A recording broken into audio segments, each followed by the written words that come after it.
Welcome, everybody, to the Rhinetown Park Commission meeting of June 16th, 2026. Please rise and join me for the Pledge of Allegiance.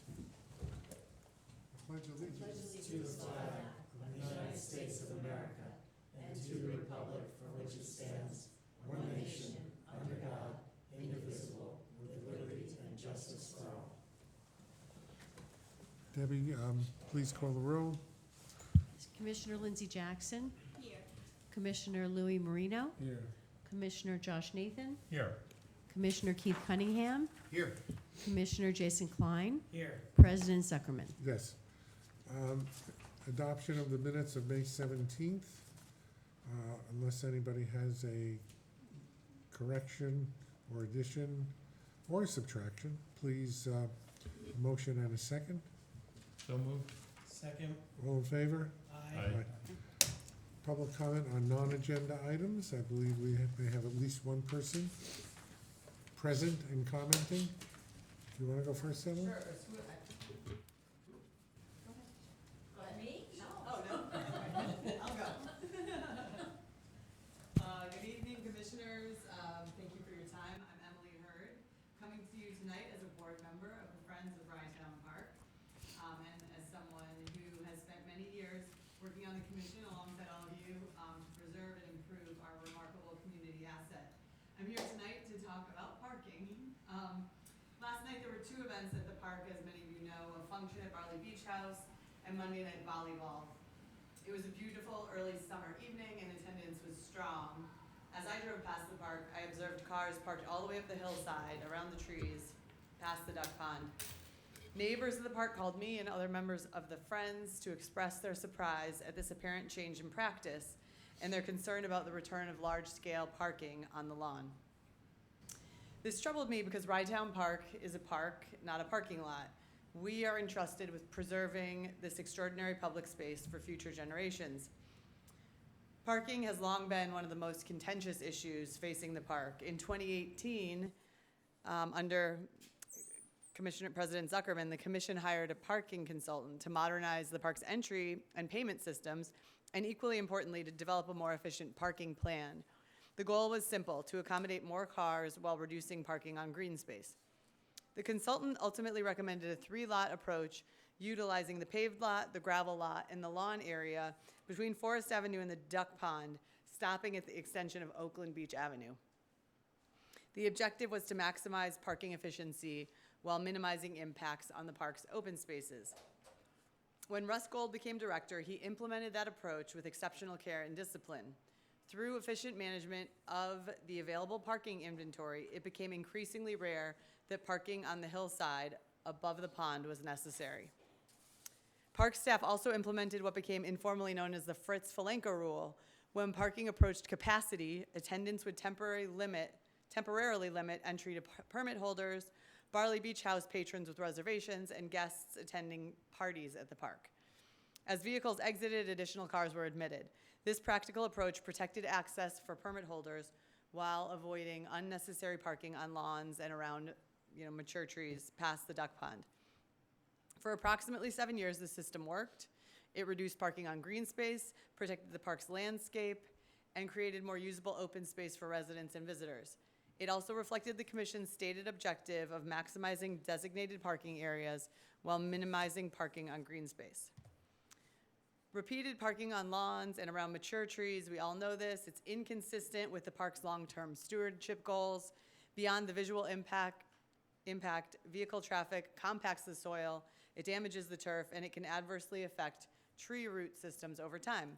These are precisely the resources we are charged with protecting.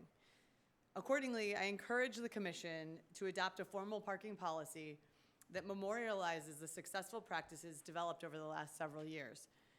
Such a policy would prioritize full utilization of the paved and gravel lots, limit routine parking beyond the extension of Oakland Beach Avenue and on the hillside, and establish clear procedures for managing peak demand periods. The consultant and a committee of us developed a plan. The Commission endorsed the objective. Russ successfully implemented it. I hope the Commission will now formalize those practices so they continue regardless of changes in personnel. Thank you for your time and for your service to Rhinetown Park. Thank you, Emily. Debbie, do you want to address any of that? Or does Vic want to address any of that?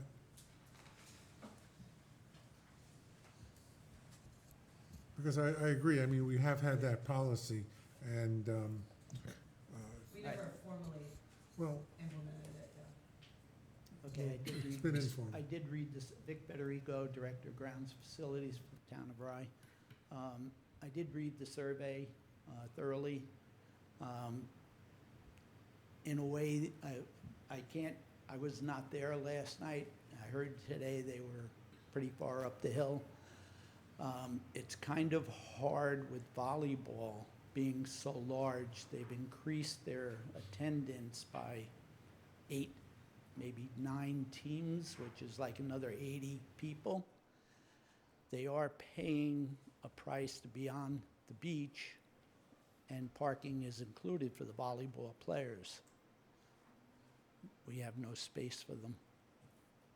But getting back to the survey, I have to object with maximizing. Let me grab my paper.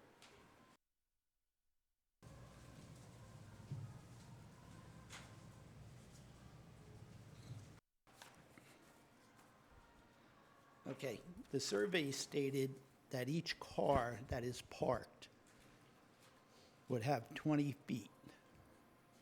Okay, and the distance between the next car across from it is 24 feet. And then another 20 feet for that car. So that's 64 feet. I went out there, I put those posts, I got rid of those. There was a reason for the posts, but that was to maximize parking. Also for the safety of people, because when you have 2 cars parked like this person leaves, this person drives straight through, they could hit somebody or hit another car. But anyway, that's that. Okay. I was using 54 feet, not 64 feet. 18 feet for vehicles. 18 feet between. Standard lots for vehicles are 18 feet long.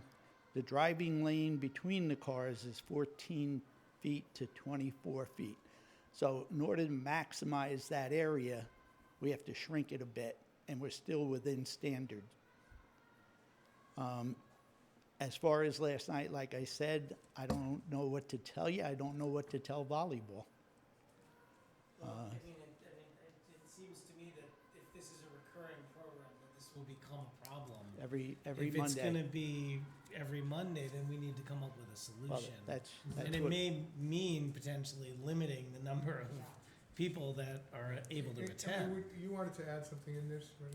Yeah, I just wanted to say quickly, I do have concerns about volleyball because I understand that many teams were added this year. And I do know that we, in the past, somebody at the park has approved contracts with volleyball. They pay on a per enrollment basis, I understand, and it's something like $3,000 or had been before these new 18 teams. But like, we as you as a commission, we as a community have to balance the needs of park goers, not just volleyball. And, for the additional, I don't know, I'm totally making up the numbers, but my impression is that we were receiving $3,000 for them in the past. If it's a increase in, $500, $1,000, I just don't think it's worth the repeated issue that we're going to face on Monday nights now, because I do understand that the Barley Beach House turnout was not great last night.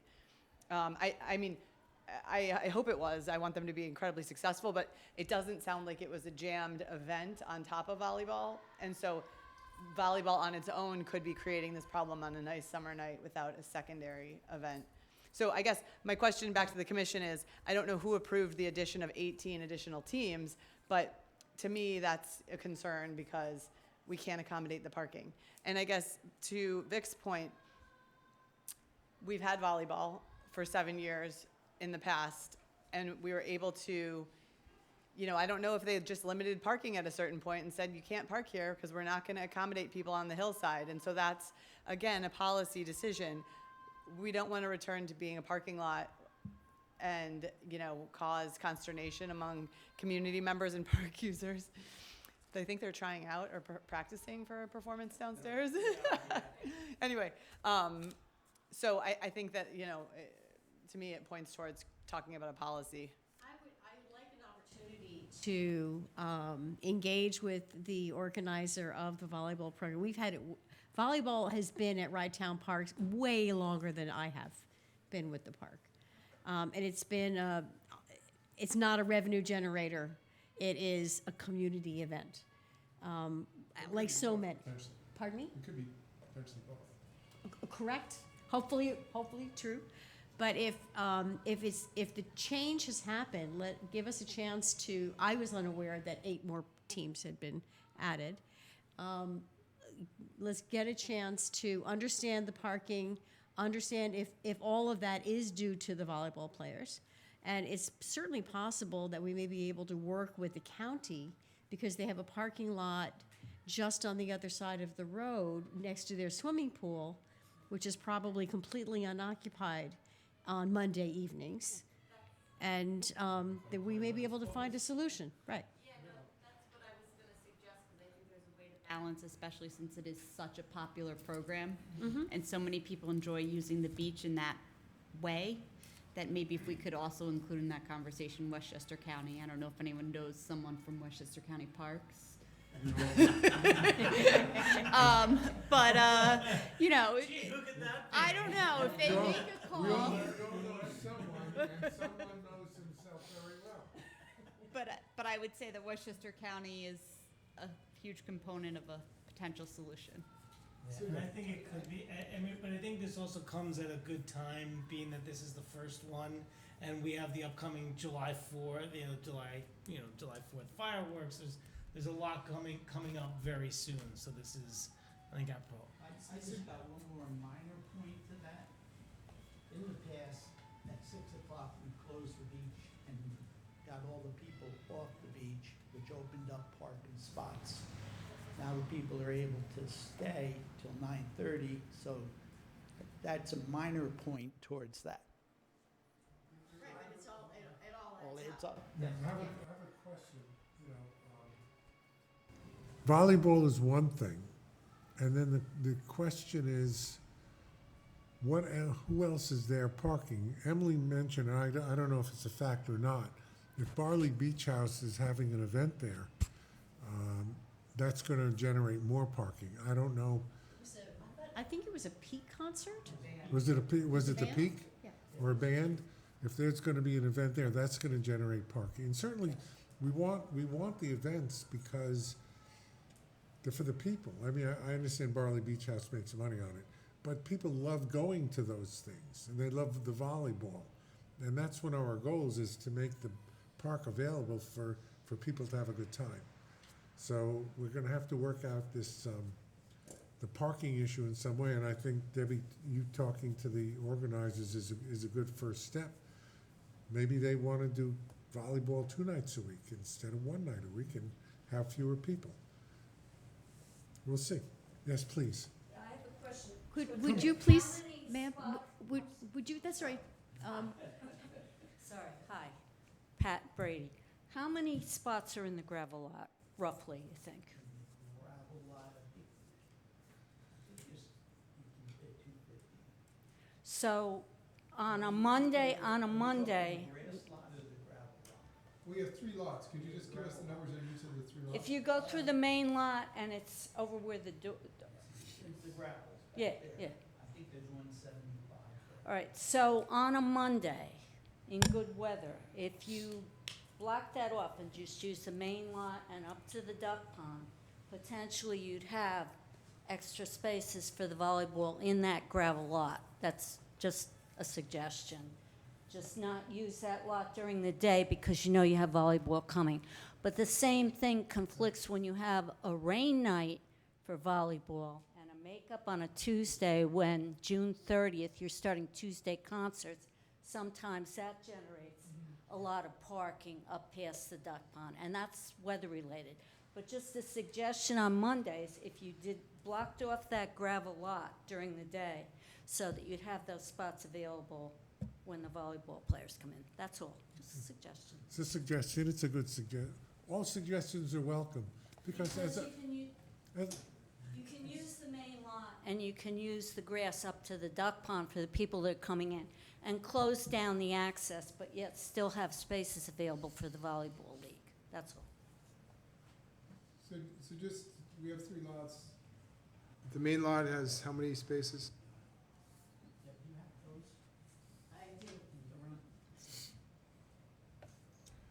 it's until we get the lot totally rebuilt, right, guys? Right. 2 stories, right?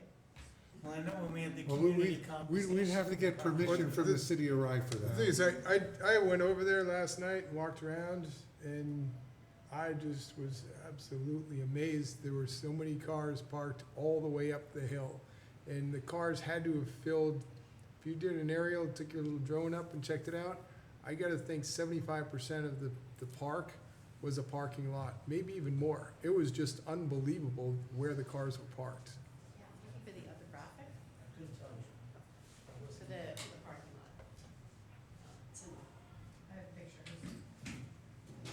Well, it sounds to me like giving Vic a chance to, he's read the policy that Emily referred to. It sounds to me like next week we're gonna experience the same recipe, and Vic will have an opportunity to look at what's going on and maybe make some, work with Debbie and Gary, make some adjustments to see if we can do a better job. Jason can see about what the county can or can't do. That might take him a little while. Yeah, I mean, we don't know anybody at the city of Rye who can help, so we're. No, but, Anyway, so as far as last night, there were cars parked around the bases of all kinds of trees. I know Debbie referred, going back when we were talking about these pilings put in and all to mark off where the parking lot would be, and you mentioned that it was infringing on a couple of the swamp birch trees. Anyway, I think you had mentioned that in one of your responses. Anyway, beside the point, we don't need to get into that, but as far as last night, there were cars parked right at the base of a lot of trees that were probably a foot in diameter. They were definitely not birch trees, but, and there were there's like 2 or 3 cars parked surrounding trees underneath them. Right, so there's a lot that we need to. If we could get the county's help, it's a shorter walk for them. Especially now that they're playing at the north end, it's actually easier for them to go from that parking lot. So the main lot has about 175 general spaces and 27 handicap spaces. That was the question, the main lot. There's all the lots, I think. And then the gravel lot can fix a maximum of 100 vehicles. But is that counting the spots that we're unable to use because of the wall? The gravel lot is a lot of the employees. Debbie, is this map from the parking consultant in 2019? Yes, yeah, it came right out of the study. What do you guys have the number of employee cars? I'm gonna say probably 30. So roughly 30 employees that work there during the day? It's more than 30, but But they don't all Cars. drive. Yeah, sure. Maybe there can also be encouragement to the volleyball league to carpool. And then as far as on the overflow grass lot, 120 spaces if you would keep it at Oakland Beach. At or Oakland Beach. before the Debbie, the volleyball people, parking is included, they have to pay parking in addition? It is included, yeah. And I haven't seen this year's contract, but it looks pretty much like the last year's contracts. And generally speaking, they pay us per player. There's a rate per player. so how do we keep track of who the volleyball players? that are They give us in? their roster, and we count the players. No, as far as them coming in and into the parking lot or onto the, So how do we know who's a volleyball player? yeah. they're all entering the north now, so nobody enters anywhere else but the north. no parking.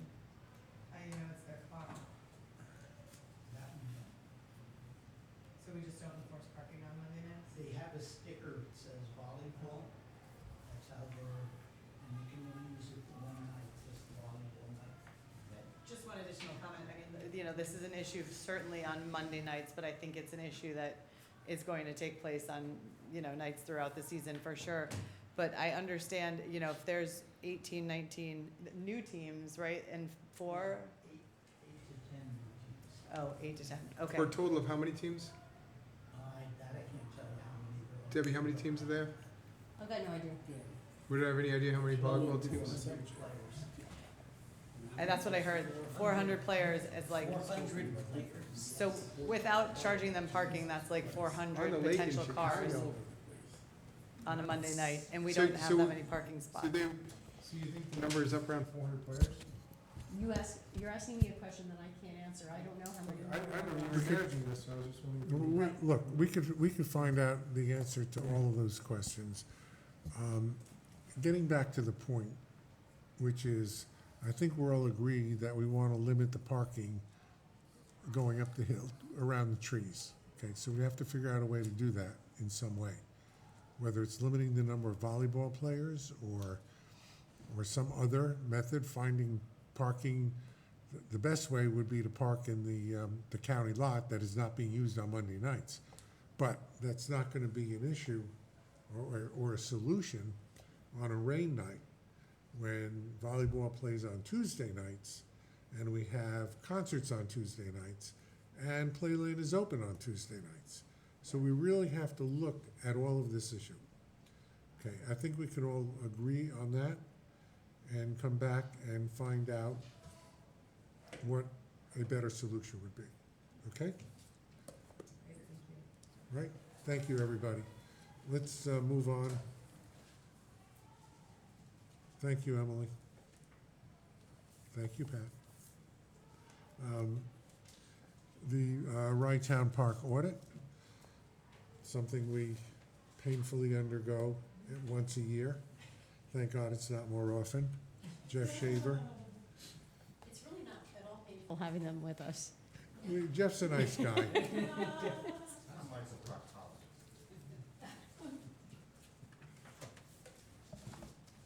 Glad all this is on TV. Good evening. Thank you, Debbie, for the kind words. It is a pleasure to work with your team as well. The audit went pretty smoothly. Oh, I'm sorry. Let me start over. My name is Jeff Shaver, partner with PKF O'Connor Davies. Happy to be here to present the results of the audit for the Rye-Town Park Commission for the fiscal year ended December 31st, 2025. I'm going to give you a brief overview of the audit, and then I'll give you some financial highlights of the general fund and the capital projects fund. The field work is complete. Financial statements have been reviewed by management. We've issued what's known as an unmodified opinion on the financial statements. That's sometimes referred to as a clean audit opinion, and that's the most favorable opinion that you can receive. What that means is the financial statements are fairly stated in all material respects. There were no material weaknesses in internal controls noted during the conduct of the audit. No instances of fraud were noted. I'm happy to report. It was like I said before, it was a smooth process. We had the same audit manager, so we have some staff continuity, and we were getting documents timely. We received everything that we asked for. So overall, smooth process. While we're responsible for issuing the audit report, the auditor's opinion, management is responsible for selecting and implementing the appropriate accounting policies, fairly presenting the financial statements in accordance with U.S. GAAP, establishing effective internal controls, compliance with laws, regulations, provisions of contracts and agreements, and providing all the records that we as auditors ask for. From that, I'll take you into some financial highlights. This is the general fund budget and actual summary.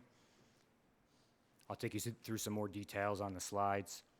4-column presentation. First 2 columns are the original budget, followed by the final budget. The next column is the actual revenues and expenditures, and the final column is the variance between the final budget and the actual.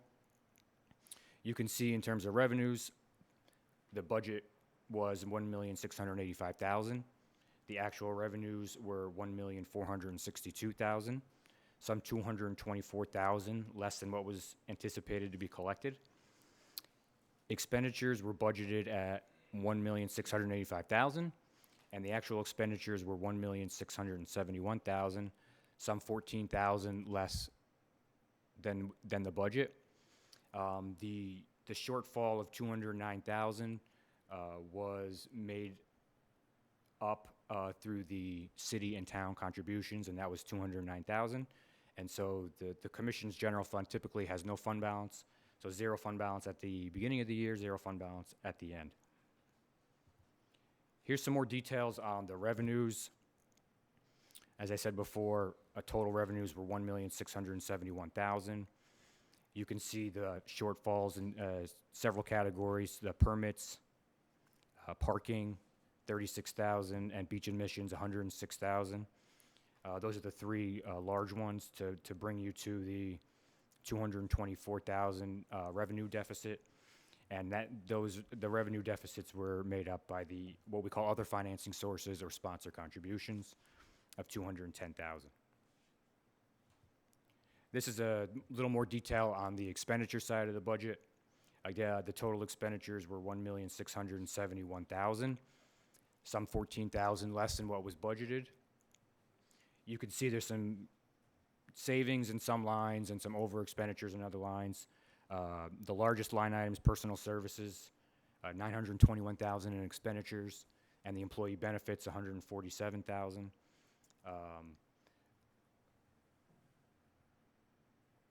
Utilities, telephone and refuse, about $80,000 in expenditures, some $20,000 less than the budget.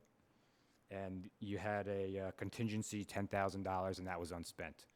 So the expenditures year over year, you can't see that on this slide, but from 24 to 25 actually came down, and you stayed within your budget on the expenditures.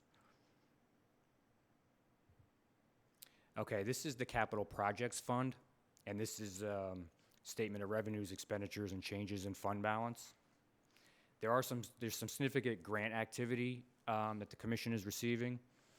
During the year, you received $519,000 in state aid, $89,000 in federal aid, and $157,000 in other, which is essentially the county aid or local aid, for total revenues of $765,000. The capital expenditures were $899,000, and whatever is the deficit after the grant fundings is made up through the sponsor contributions between the town and the city, and those were $421,000. There is an accounting deficit here. At the beginning of the year, it's $472,000. At the end of the year, it's $183,000. The deficit represents grants expected to be received that have not been received yet, because the timing of those grant collections is generally, sometimes it's delayed, sometimes it's not, you're not sure exactly when you're going to get those funds. So the revenue is not recognized until you receive that cash. So it's really not a real deficit. The grants are expected to come in. They'll just kind of come in the future. And that's all I had for tonight. That's a brief synopsis of the financial statements. If there's any comments or questions, I'd be happy to try and answer. Commissioners? One thing that I'd like to say is the revenue is something we really can't control because a lot of it is weather dependent. But the expenditures are very close to being on budget. It's only in fact, we spent $13,000 less, and that's somewhat within the control of the staff, especially the management, Debbie and Vic, and previously Russ, to work with the expenditures to be as efficient as possible. What I'd like to do, Debbie, I don't know if it's possible, but looking at the revenue numbers, to look at people and where they come from rather than just the dollar amount, because every category was down. Sales of permits were down, parking was down, beach admissions were down. So the question is, what categories? In other words, residents and non-residents, what made that up? So that we could look and see if any adjustments might be necessary in our permit fees or in our daily rates to see if we could increase revenue somehow. It might not be possible because, as we always say, a lot of it is weather dependent, but we don't want to raise rates because that could chase people away. That's why I want to look at the numbers. How many people came spending how much money? So I think that's a factor we need to look into. Other than that, I have no other comment. Just so I'm clear on the grant money, that's just a running total you're keeping of what you're supposed to. It's really a non-issue altogether. It's not. It's just it's how not you track. It's just how the grants are tracked. It's not an issue. They are expected to come. There's usually approved grants there. Right. So you have a grant award. Sometimes you just, because of timing, haven't even submitted reimbursements yet. And when does that kind of delay in submitting a reimbursement, and then between the state and the federal government, the timing of them to pay you. Right. It's really about the timing of them of you receiving the funds. Right. So short of some catastrophic thing, it's always heading to a zero balance. Yes. At the end of the grant, when all the grants are said and done, you should be zero. Okay, fine. So thank you for clarifying. We I- haven't ever I been want- told yet you're not getting the money. Yes. So that's why it's just what anyway. So. Not on whatever works. Right, whatever works. Second, congrats on a clean audit. That's great. Well done to all the people involved in that. That's great and reassuring. I do like your idea, Gary, about drilling into why the revenues are down, because if there's something that is other than the weather helping us understand what that is, obviously next year the revenue from volleyball will be up. Maybe. I'm not sure I understood how that gets done, but we know there's more use there. Well, we could always raise the fee and chase away a lot of the people, and then they won't park. Right. Well, I don't. And if we chase them all away, then we won't have any problem. Right. Yeah, Well, I'm not suggesting what you do about it. I just agree with your idea that we should do some analysis and understand what's driving that, because that will help you predict. We were using an elasticity model that had been developed a number of years, pre-COVID, and then adjusted during COVID, for helping us set our rates based on behavior patterns versus price. Of course, that ignores the fact that there are other factors that influence whether people buy permits or not than price. Right. What I observed in 2025 is that the elasticity model doesn't seem to have worked anymore. It was wrong, in my observation. So I'm hoping to develop a new elasticity model based on 2025 and 2026 data. Great. The only other thing But I was. I'm sorry to interrupt you. No, no, I'm We sorry. certainly can identify, the categories of permits and where those were down. Resident permits, senior permits, non-resident, where those people were from. We absolutely could do that. We can identify who didn't come to the beach. Daily beach attendance, we don't keep demographic information on. But So- you know what we could do is, if we could get a model, the permits are one thing, because those are sold and we know what they are. And those were down as well. Were the residence permits down? Were the non-resident permits down? Were the family permits down? Maybe some were up and some were down. Yeah, But you're right with the daily beach admission. I think we need to figure out a way to allocate that with the weather. If we can get a weather model. correlate the Correlate the attendance at the beach beach. admissions and weather. Yeah, and if you have like X number of rainy days that had beach admissions of Y, and then another year we had more sunny days and a beach admission of Z, for example, then you can see if there's what the weather correlation is. We know there is one, we just don't know what the numeric value is. So, I think whatever helps you build a better, if you're saying the model that you have needs to be upgraded, I support that. However whatever analysis gets you there, I support you doing that. Mhm. The only thing I would add is, looking at the weather makes sense. If there is other data from other recreation facilities in the area, if you see that we're down some percentage and you see that Playland is down a similar percentage, or this park over here, whatever, if you see similar trends, then you know that it is, whether it's a weather or something else, you see that you're having a trend, that the park is moving with the trend. If you see, gee, everybody's up but we're down, or everybody's down but we're up, that gets interesting, because now you can look and say, oh, what are we doing extra right, or what are we missing? Are we missing something? Mhm. And so if there are some comps, and I don't, it's always in business, you look for comps, there are some relevant value, maybe not, they're never perfect, but sometimes a few comps can be helpful, particularly in putting together a new model. So that's just my little thought on that. I wonder, just off the top of my head, what effect the fact that Playland is open now Yeah. has an effect on our attendance. People who would have gone to Ragtown Beach may want to go on the Dragon Coaster, go to the beach. I don't know if that's how relevant that is, but that is a factor.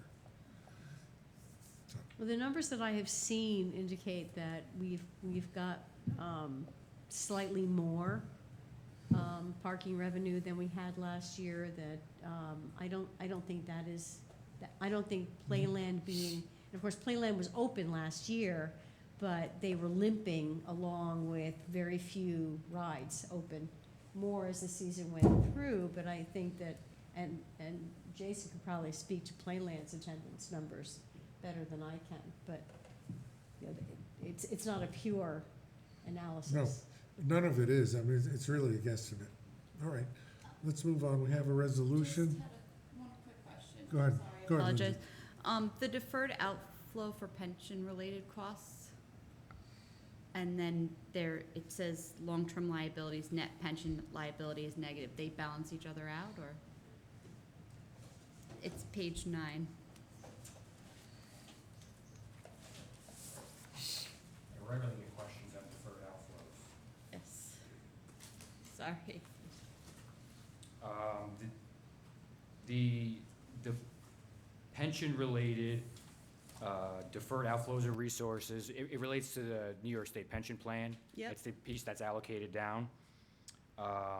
There's also a deferred inflow, that would be an offset, and the net pension liability would also be an offset. An offset, okay. Yeah. That's what I. Okay. We have a resolution to accept the audit report. This does not mean anything other than we accept the report. We have the report. So moved. Second. All in favor? Aye. Next item, very important, is a resolution declaring the Park Commission as lead agency and adopting a negative declaration. This is for our promenade project with mitigation. And we're actually hoping that we can do this project in the fall sometime. And we're looking to go forward. If you'll recall, 2 months ago, we declared, sent out notice of lead agency. We had to wait 30 days, but at our next meeting, which was the community conversation meeting, 30 days had not yet elapsed, and now 30 days have elapsed. And so our environmental consultant prepared the parts 2 and 3 and the negative declaration. Any comments on that? Otherwise? Only one comment, just because something came up in conversation today where, with the SEQRA changes put into Governor Hochul's budget, someone had mentioned possibly that park projects on previously developed lands may be seeker exempt in the future. So I'm just, It may be. so I'm just curious, you know, whether that would affect this in the future, that we wouldn't even have to do a neg deck here. So, It's possible. I've been in communication actually with the attorneys for the Association of Towns regarding that and requesting some guidance as to what is now exempt and what is not exempt. And I'm still not sure, but I think, Right. but that is an excellent question. And we don't have a project pending right now, but when we get it, if we get any grants or when we go to contract for the parking lot, except for the fact we've already done the SEQRA on that, right. by recollection. So I don't know, but that's an excellent question, Jason. Yeah, we're aware of the change in the regulations. I think it affects housing development even more on previously developed land. Yeah, it does for up to certain numbers, depending on Yeah. the size of the I community. think it's But 100. it also doesn't exempt them from the local municipal legislation, so it doesn't exempt them from local laws. But it just, it changes the secret process. That's what it does. Yes. All right, resolution, motion and a second, please. I'll make the motion. Debbie, call the roll, please. Was that Keith who seconded? I didn't, I heard it. Louis. Louis, Louis. thank you.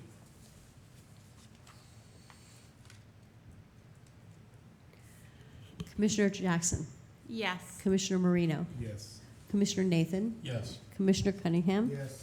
Commissioner Klein, Yes, President Zuckerman. Yes. Resolution authorizing architectural engineering services for the completion of the wall on the southern part of the park. This we lovingly refer to as the Friends Wall, where they have raised money. But the Park Commission is paying for the engineering and architectural services. Debbie had sent out a memo previously on this, if I recall, correct, Debbie? Correct. And we have as backup the proposal by Arconics. So this would be an amount not to exceed $26,800 for both engineering and architectural services to replace the wall. Questions? If not, a motion and a second, please. so moved. Call the roll, Debbie, please. Commissioner Jackson, Yes. Commissioner Marino, Yes. Commissioner Zuckerman, Yes. I'm sorry, President okay. Zuckerman. I'm Commissioner voting yes. Nathan, Yes. Commissioner Cunningham. Yes. Commissioner Klein. Yes, Thank you. Debbie, explain the next one, a resolution to engage public sector HR to update the Ragtown Park Employee Handbook.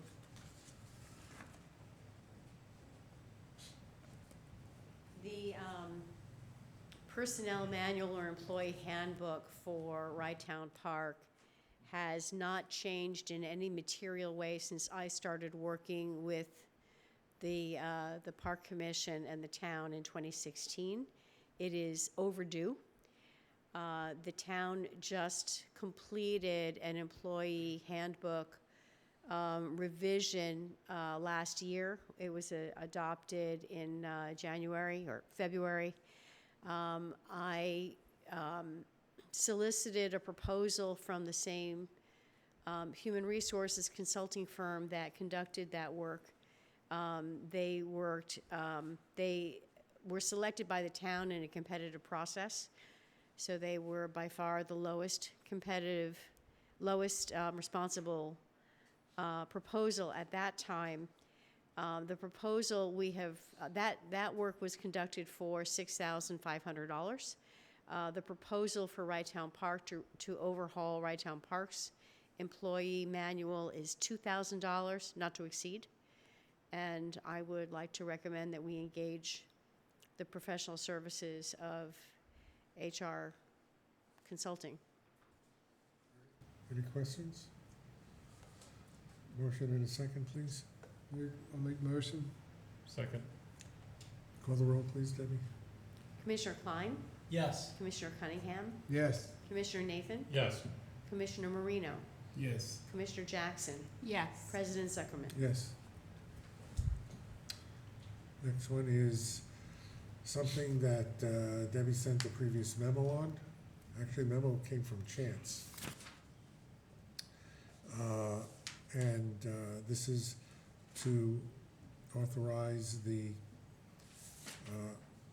what we're calling the Fountain Plaza Pavers Project to engage Tony Casale. Debbie's got the pictures up there. What it looks like today on the left, what it's proposed to look like on the right. And the proposal is for a quote of $18,900. There were 3 proposals received. Tony Cassell was the lowest one. We know he's responsible because he's the one who did the retaining wall and is doing the showers. And we're very happy with his work. The architect is very happy with his work. So, and this will be, cost will actually be reduced because we have a paver program. Debbie, you want to briefly state what that is?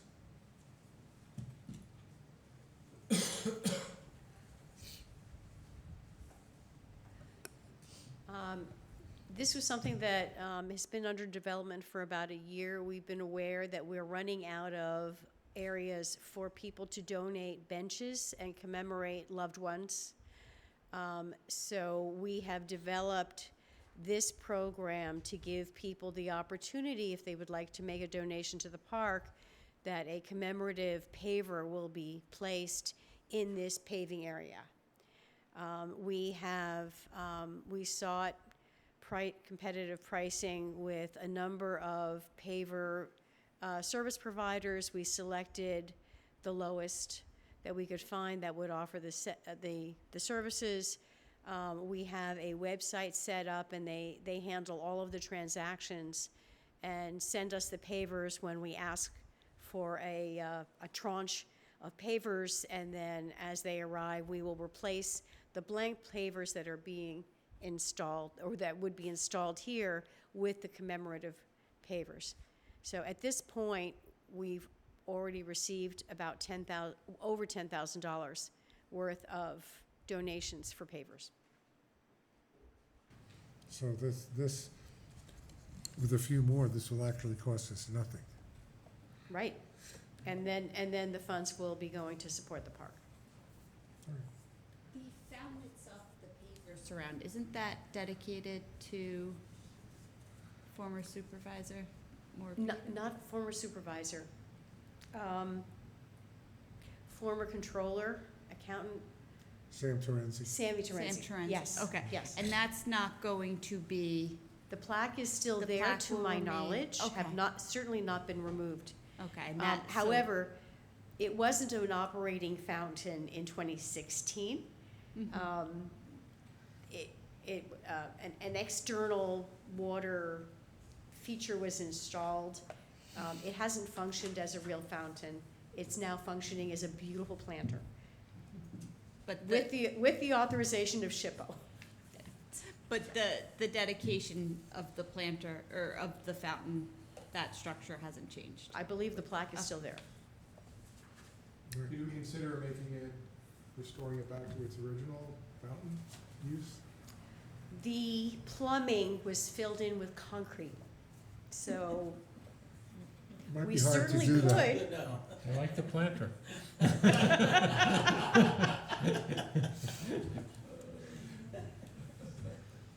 I would have loved to restore it as a fountain.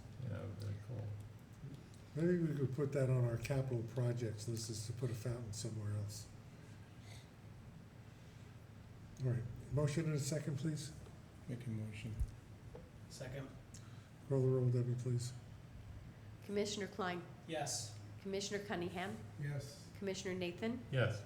Commissioner Marino, Yes. Commissioner Jackson, Yes. President Zuckerman. Yes. Resolution authorizing the commission to enter into contracts with two sign companies. Debbie, explain this. We know we've been talking about signs. Yes, with the new park logo that was developed and adopted this year, and more importantly, a thorough inventory of our signs, we recognized that there was a material number of signs that needed to be procured. And rather than, our signage has been sort of one-offs. Over the years, we buy a small number of signs, we budget for it in our operating budget. But this number of signs would have potentially gone into a place where we really needed a competitive bid to properly procure. So we issued an RFP. We received 4 proposals.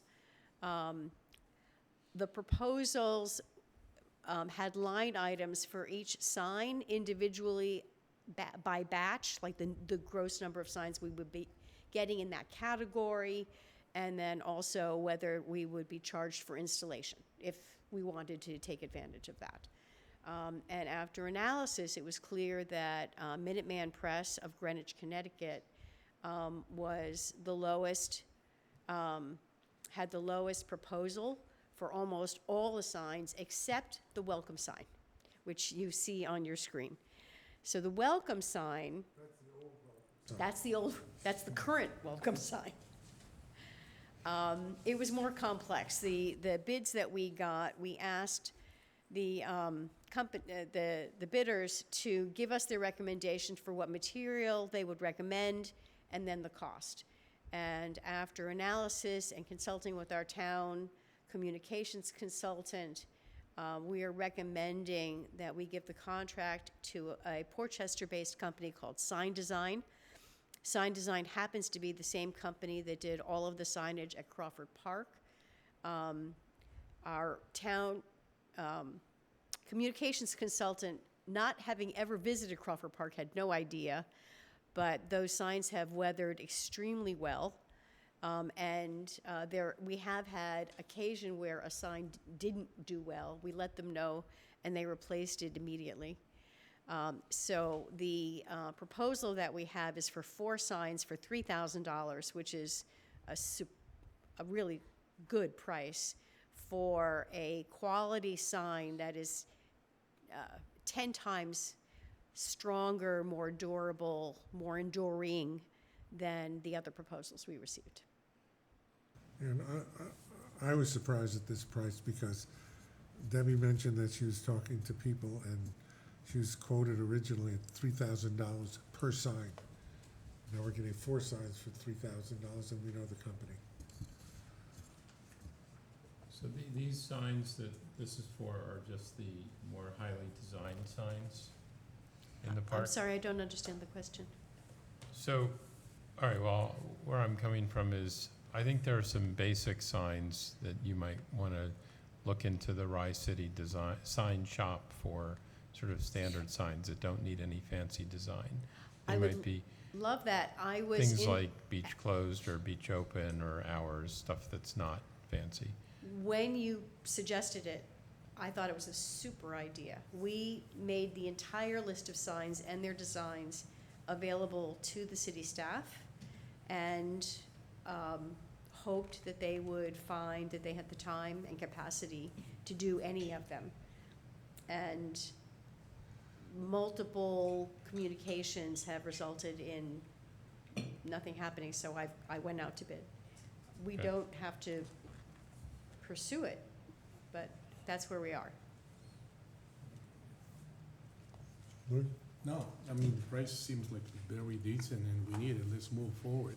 I'm in favor. I'm happy to see it go to a local Yep. vendor. Motion and a second, please. I only have one other question, which is just in walking around, looking at the signs in the park, when you replace a sign, some of the signs are oddly placed. I assume that will be rethought, maybe in I some certainly instances. hope so. There's a few where they're like blocked and they're just in funny places. And the other thing is, have you communicated with the Friends about whether they want to be included on any of the major signs The Friends offered to help underwrite the welcome sign. Okay, And that, if that offer is still out there, if the commission wishes, I'm happy to take advantage of that. because I think we talked about that it would, if they were interested, it'd be nice, just because they do so much for the park, to have at least the welcome sign or one of the signs acknowledged, proudly supported by the Friends. Yeah, of we don't, Rockham Park. that's not a problem. We None haven't, of desi- we So haven't none of designed that, it okay, yet. so none of that's Yeah. out. All right, well then with No, all of that's- those questions, I'm good. With all those questions answered. I'm I'd love if we could identify those signs that you have identified as, that's a really bad place, so that, I think when we walked around Keith with Lucy and. Yeah, maybe Diana, worth spending a 20 time minutes out and, walking. nice fresh air, some time with you and some other people and pick or whoever, figure out what your thoughts are and his thoughts are and the present time placements and probably I'll have some input there. You can come too if you want. Me? Yeah. I trust you. You don't want to trust me. I really do. I think there were just one or two that were just a little off, but we can Alright. walk around with you. well, Be happy to do it. I have enormous confidence in the park staff, Vic and his team. Might already be on Vic's list. Okay, Motion and a second, please. Make a motion. Second. I'll second.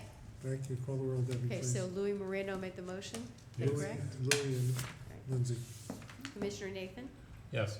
Commissioner Cunningham, Yes. Commissioner Klein, Yes. Commissioner Jackson, Yes. Commissioner Marino, Yes. President Zuckerman. Yes. The next item, it's an Independence Day holiday policy review.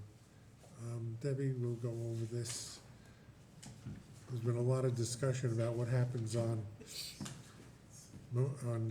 July 4th and who's gonna get on the beach, considering Barley Beach House has its party. And this was a matter of some controversy 2 years ago, so we want to make it very clear. And we're bringing it up now so that if anybody has a comment, we can act on it. Because we want everybody to be happy, but we want everybody to be safe as well. And we don't want to lose too much money over this. So the intent, the policy, thank you, can we make that larger so they can read it? Thank you. So the policy, as it's been practiced, is that the holiday rates, well, this year, we have an odd situation where July 3rd and July 4th are a Friday and a Saturday. So our holiday rates will be in effect all weekend, from July 3rd through the weekend. Access to the parking lot will be limited to season permit holders and town and residents for the entire day. Access, Just have Town of Rye, City of Rye. yes, and City of Rye, correct. That's absolutely a typo, and it's mine, so I apologize. Access to the beach after 6 p.m. will be limited to season permit holders and residents at the, entering through the middle gate. In past, Excuse me, that doesn't mean people on the beach will be kicked off. This will just be for entry. correct, we're not kicking anybody off the beach, July 4th. If a non-resident enters the beach before 6 p.m., they can stay on the beach. In past years, and I know Lindsay Jackson, you were on the commission 2 years ago. Yes. And Jason, you may have been, we had a big issue with the interchange of an enormous number of people going to the Barley Beach House for July 4th and residents being admitted. And there was an intense discussion following that and an attempt to solve for that problem.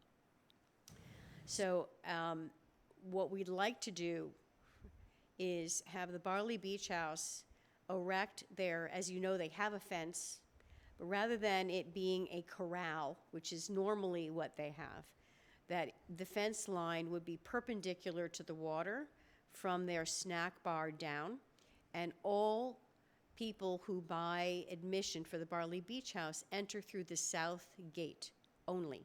We will also have our park rangers at that gate, not only counting people, but also checking bags. And that way, all residents and permit holders, they enter through the middle gate, and they'll have free range of the beach to watch the fireworks. Any person who is in need of assistance or has thank you, that was the term, the mobility issues, and they present themselves at the south gate, because we've got handicap parking spaces right there, they will get a lift from our park rangers to the middle gate to get them to that middle gate area. Anybody who goes to the open area and wants to buy a drink or get the food at the Barley Beach House will have to leave, buy their admission, and go in through the south gate. Other than that, we are coordinating with Rye Police Department to borrow their portable generator-powered lighting machines so that the parking area is lit when people leave the park after dark. Also, the town of Rye has 2 mobile light pieces of equipment as well, which we'll be bringing over. So that's the policy as it is. If you would like to make any changes, I also have a question about another, like the fireworks policy, if the commission wants to consider that. Go ahead, sir. Just as a quick question, so I'm understanding this correctly, so basically, from the Barley Beach House down past the pavilions will all be just Bar south, for Barley Beach House. whoever has purchased their ticket for their event. All right, and so earlier in the day, people will be cleared from that area? Oh, that fence, it isn't an all-day. Vic?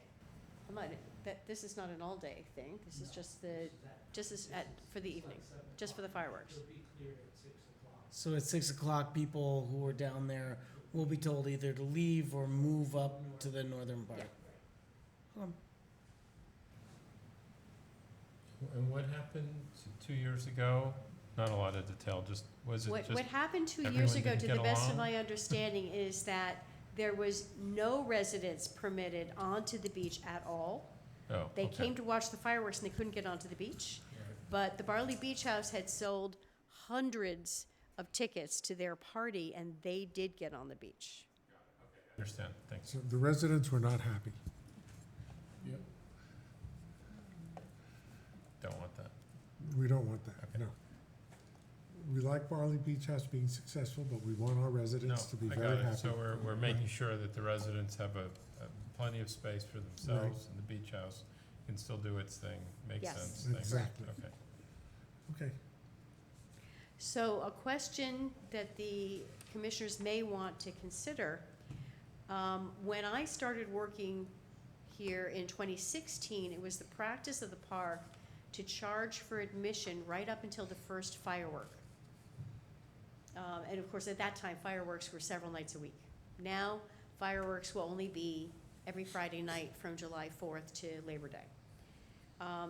At the moment, our policy is after 6 p.m., only residents and permit holders are admitted, and they can stay on the beach until 9:30, which of course would include the fireworks. But non-residents are not permitted on the beach for fireworks, already there. unless they're already on the beach. So would the commission like to consider admitting non-residents for an admission fee up until the first firework?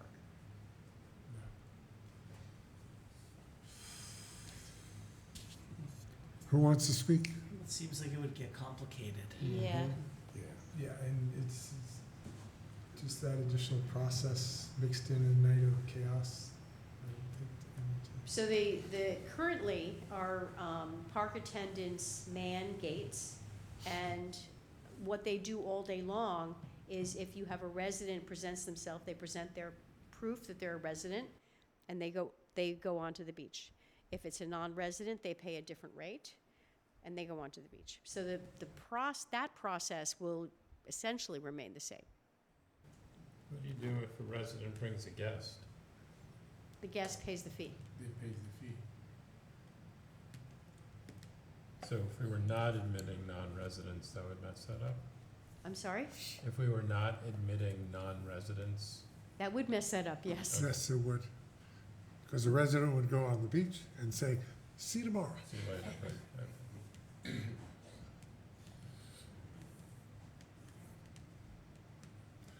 Do you have a recommendation? I've spoken to staff, they're in support as long as there is a fee collected. So, I don't understand this fee. So we're gonna charge double, or we're gonna charge until 6 o'clock, then after 6, we still charge them? Can you explain that to me a little bit, how it will work? This would be only for fireworks nights, which Right. are every Friday night from July 4th weekend to Labor Day weekend. We would need to set a fee for what that would be. And then if a non-resident wanted to go onto the beach to watch fireworks, they would come to the gate or to the kiosk, and they would buy their admission, and then they would be permitted onto the beach. Not a resident who does not have a permit. A resident can, at this time, can walk up to the gate, and if they want to make it, if they want to buy their admission at the kiosk, they have to pay the non-resident rate. But they can walk up to the gate and pay the resident rate with their proof of residency, and then they go onto the beach. After 6 o'clock, it's free though.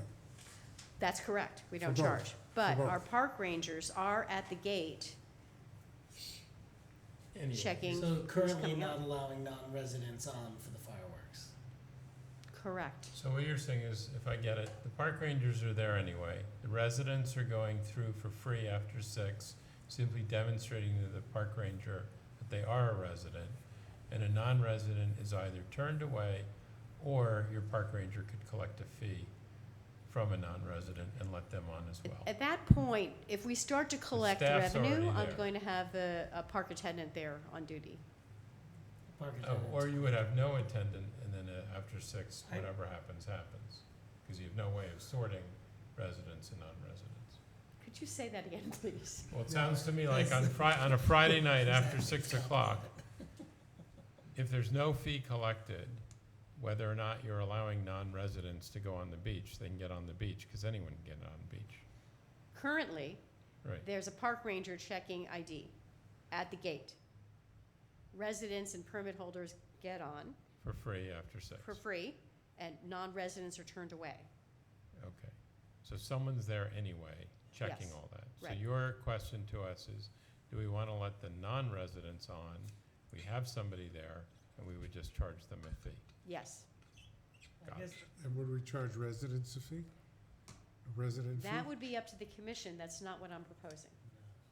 I'm in favor of what you're proposing, which is that non-residents go on as they would now, and that residents go on as they currently would under the current policy. And if non-residents want to go on, they can just, you've got someone there, so they're not paying for more Right, but the people thing is, power. it's the experience of the residents that is gonna be diminished by potentially having hundreds or thousands of other people coming onto to their beach that are So- non-residents. just as a comment to that, Do we I wouldn't expect hundreds or thousands of people to be honest. Whatever. Because I think a lot of people, the idea of the fireworks is to draw people to Playland on Friday nights. I would suggest though that we hold off until after July 4th weekend to implement anything, that we keep this the same for July 4th weekend, and then maybe give this a test run for a couple of I like that. Yeah, weeks I like that. I like to that. just Let's do see That's a good idea, how Jason. it's gonna work. Good idea, It's that chair. Jason. It's this chair. Yes. I like to try it out. Good. Okay. So I'm going to just repeat back what I understand, which is the Friday night after the July 4th weekend, we will start to admit non-residents to the beach on Friday evenings for a fee. and residents and permit holders So, continue to go on for seems free. like if we're gonna charge fees so we can pay for the fireworks, how much are we We spending don't- in the fireworks? No, we don't, it's. I understand that, but, I mean, It's more to limit the non-resident, I think that you charge a fee to limit the I'm not in favor. I non-resident. mean, non-resident, I mean, from Portchester, they have a pass, they go now to watch the firework, you have to pay to get in. No, no, No, no, no, you're not. you're No, if they can residents. prove that they live They in don't- Portchester, Portchester's Then right. it's free. Non-Rye town or Rye city. Right. Everybody, Outside. everybody's Yeah. outside Portchester of those. residents will So if still get it for if free. you're Harrison, New Rochelle, or wherever you're from. But still, I mean, if we're gonna charge also, we'll be considering not too high the price. I mean, it's counties that sponsor this and we all pay taxes no matter what, we pay this Okay. fireworks. Does the commission Just want to my- well, I set mean, this is the fee? allowing, this is an addition though, Right, because right now, that non-resident would be turned away, they would have to go somewhere else. So, You can stay in the park. oh, they can stay in the I was park, gonna say that, you can Okay. come in the park, but you and can they'll go still on the have that beach. option. If they come in, I was if, Just excuse- thinking about it. excuse me, if they come in at 5:55 and they get on the beach, they could stay on the They can beach. stay on the beach, right, Right. but they're paying. If they come what in they're at paying. 6:05, right now, they cannot get on the beach. Right, The proposal is that if they come in at 6:05, the non-resident, non-Portchester, Rye Brook, Rye Neck, Rye City, they will have to pay. That's the difference. well, then here's an additional You question have to then, be paid to go to the because beach, there not to the park. probably are people that are, Only the beach. are we suggesting a reduced rate because of the timing? I would just charge For them entering same the fee. beach, Just charge the because same fee. otherwise someone who had been paying at 5:55 to go do that every Friday now may wait till 6:05 if it's a different rate, so. Sorry, I interrupted, I didn't mean to, apologies. I would just charge the same fee, Okay. I agree. Yeah. keep it simple. And this is for the Friday like after simple, July thank you. 4th. Yeah, So starting the 10th. Okay, yeah. all right, I think we're agreed. We'll see how it works for a couple of weeks. Mm-hmm. Lindsay, what do you think? We'll What do you got? report, I we'll don't think report you're gonna back have at a the lot- July meeting. perfect. Keith, I don't think you're gonna have a lot of people. You may have 20 people, Yeah. Yeah. you know. No, I just see those volleyball people, what happens on 4th of July? 4th of July is on a Monday night. Yes. Okay. Then there's no volleyball. All right. We're almost done with the menu, the agenda, capital projects update. One item of bad news, I didn't have a chance to advise the commission, is we did not get the grant we applied for to study the tower building from the Hudson Valley Greenway. We did have a debrief with them, and they will have a new round probably in October, which we will apply for. And they told us basically what we would need. They said it was a very excellent application. There were a lot of applications. We knew that. And they gave us some ideas as to how we could improve ours to get a higher score. In the meantime, not just putting all our eggs in one basket, we're looking for other sources of funds to do the same work. Whether we ask our elected representatives or we go to other grants that we're looking at in a different way to apply to do the study. I'm sorry, this is the 3rd floor of the tower building? This is for the interior of the tower building, Okay, for the use of the tower building. okay, What are we gonna use it for? okay. And that will require a lot of community input to do that. The good news is, do you have the pictures? The showers are under construction. There they are. And that area should be complete. That should be done within the next 2 weeks. Really? Yep. Great. Nice. What are they, is that cement platform that you were talking about, Josh? What the one that was bordering the parking lot? Oh, Remember that? I wasn't part of Anyway, never mind. Another day. We'll talk about So anyway, that's our ongoing project. Look at see the wall is already done there. Nice. No, very nice. They're moving right along.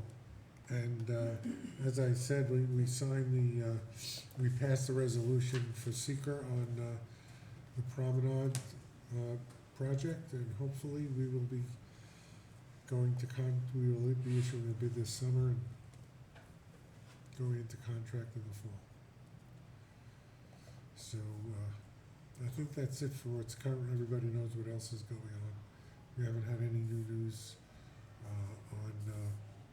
we're still waiting on the major project for the parking lot. We have submitted a month ago all the final papers and waiting for their final approval to enter into a contract, at which time we'll do final engineering and go to bid. I'm not sure when that will be. I'm hopefully within the next couple of months.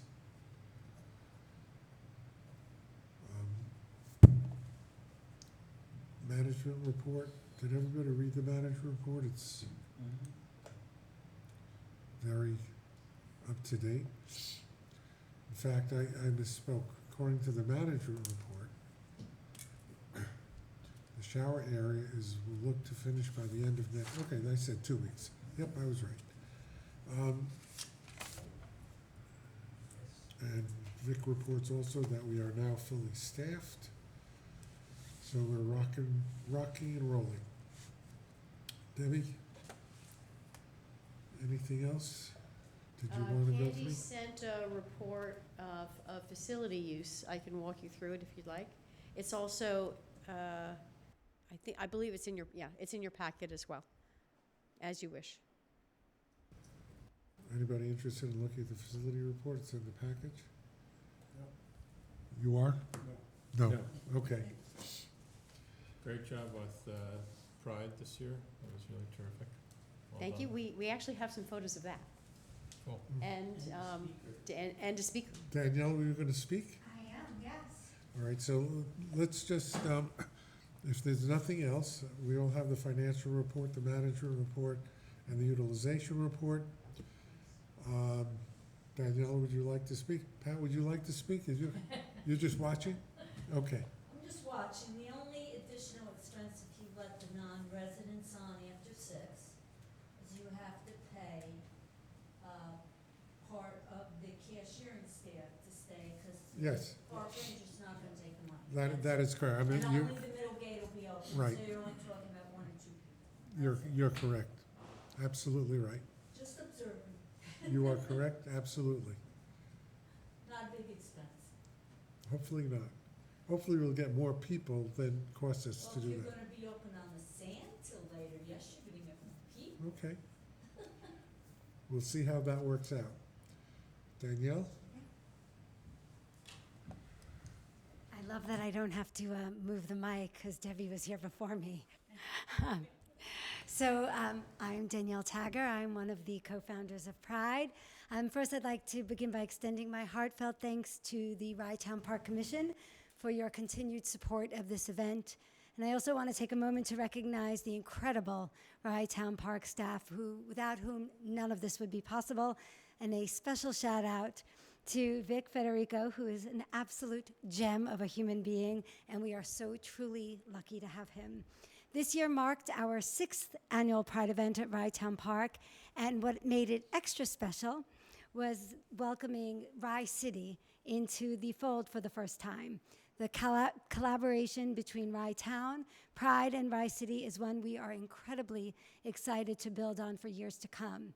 And we were proud to host 26 vendors from in and around our community, including Rye Youth Council, Rye Arts, Rye Rec, the Rye Y, Rye Arts Center, Central Lane, The Loft, and so many more. And to our vendors who have returned year after year, we thank them. And to those who joined us for the first time, we hope to see them back.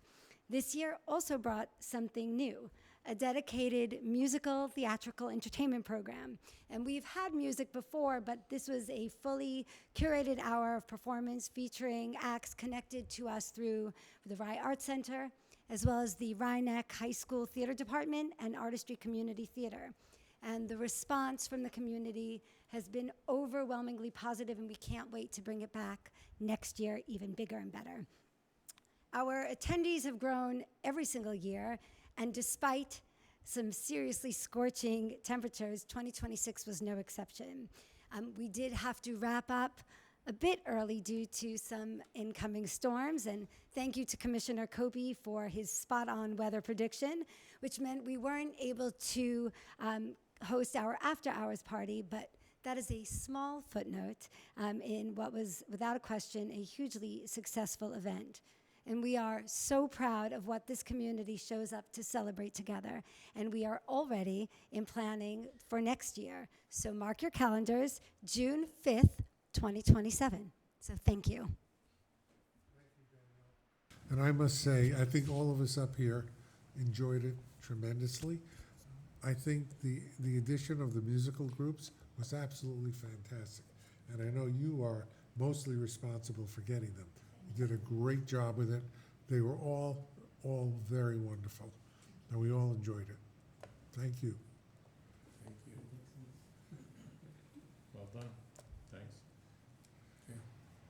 And with that, motion to adjourn. Our next meeting is July 21. Make a motion. Second. All in favor? Aye. Thanks.